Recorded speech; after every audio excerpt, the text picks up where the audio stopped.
हर एक वह व्यक्ति जो वीर सावरकर के खिलाफ आपत्तिजनक शब्दों का प्रयोग करता है, मैं ये कह सकता हूं कि वह व्यक्ति वीर सावरकर के विषय में कुछ भी नहीं जानता। एक छोटा सा उदाहरण मैं दूंगा कि एक ही समय पर दो व्यक्ति जेल में थे। एक थे जवाहरलाल नेहरू और दूसरे थे वीर सावरकर। जवाहरलाल नेहरू एक ऐसे जेल में थे जहां उन्हें ऑमलेट और टोस्ट मिलता था, जहां से आप कोई भी एक जेल बताइए जहां से व्यक्ति स्वतंत्रता से अपनी बेटी को पत्र लिख सकता हो। जवाहरलाल नेहरू को यह उपलब्ध था, यह पूरा उन्होंने कहा था कि मुझे वो कलम और वो किताब मिले पढ़ने के लिए। और अंग्रेज इतना प्यार करते थे कि उनने यह मान लिया और वहीं वीर सावरकर को एक काली कोठरी में इतने वर्षों तक रखा। वहां जाकर तो कोई देखे सेलुलर जेल में वो। ये बात मैं आपकी मानता हूँ कि पैर भी सीधे नहीं हो सकता। हाँ। पानी पीने की क्या व्यवस्था थी ये मालूम है क्या जो कहते हैं वीर सावरकर के विषय में? इन्हें कुछ भी पता नहीं है। अब मैं आता हूं इस विषय पर कि राहुल गांधी क्या कर रहे हैं और ये समस्या महाराष्ट्र की क्या है, बहुत समझने की जरूरत है। महाराष्ट्र में जब ये कहते हैं कि अजीत पवार एनडीए में शामिल हो गए तो क्या साफ हो गए, तो यह कल जब वो ज्वाइन नहीं किए थे एनडीए तब यह क्या कह रहे थे इनको सजा दे दो। क्या इनका डबल स्टैंडर्ड नहीं है? ये अपना आईना तो देखें, अपना चेहरा आईना में देखें। वह व्यक्ति तब तक साफ है जब तक वो एनडीए में नहीं है और जैसे ही वह एनडीए में चला गया वह अपराधी हो गया। ये वकील लोग भी बड़ा तर्क खोज के लाते हैं। ये वकील भी बड़ा तर्क खोज के लाते हैं। एक वकील ने किया, दूसरा ये वकील ये भी हैं। जी आया, बीजेपी आया, सर नीचे नहीं रहते, आ रहा। प्रतीक जी मैं दो बातें कहूंगा। हाँ। पहली तो इन्होंने ये बहुत कन्वीनियंटली मिस कर दिया कि उनको भ्रष्टाचारी प्रधानमंत्री मोदी जी और पूर्व मुख्यमंत्री देवेंद्र फडणवीस कहा करते थे।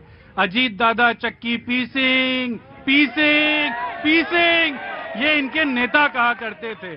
और सावरकर के ऊपर बहस नहीं है। मैं सावरकर के बारे में आपको कुछ बातें बता सकता हूं, लेकिन बहस नहीं है क्योंकि वो बामशक्कत जेल करते थे। वो सुपरिटेंडेंट के प्यादे का काम भी करते थे। और उन्होंने, सुनिए सर, ये कहना अपमानजनक है। आज हाई कोर्ट ने, सर इनमें एक बात बता देना चाहता हूँ। मैंने सावरकर पे मैंने इंटरवेंशन इसलिए किया कि सावरकर पे आपने बोला मैं दे दूंगा। नीरज शब्द मुझे क्लैरिफाई करने, नीरज मुझे क्लैरिफाई करने दीजिए। प्यादा शब्द मैं अपनी डिबेट से हटाता हूँ। Now you please complete. बिल्कुल हटाता हूँ, बिल्कुल ठीक है, और स्ट्रिक्टली हटाता हूँ।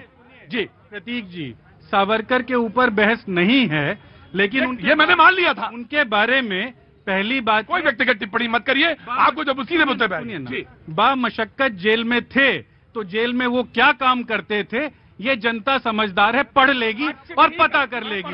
दूसरी बात, इस देश की जनता से सिर्फ एक सवाल है, सावरकर की बहस में फंस के क्या आप वो 160 रुपए का टमाटर खरीदेंगे? क्या आप वो 1200 रुपए का सिलेंडर खरीदेंगे?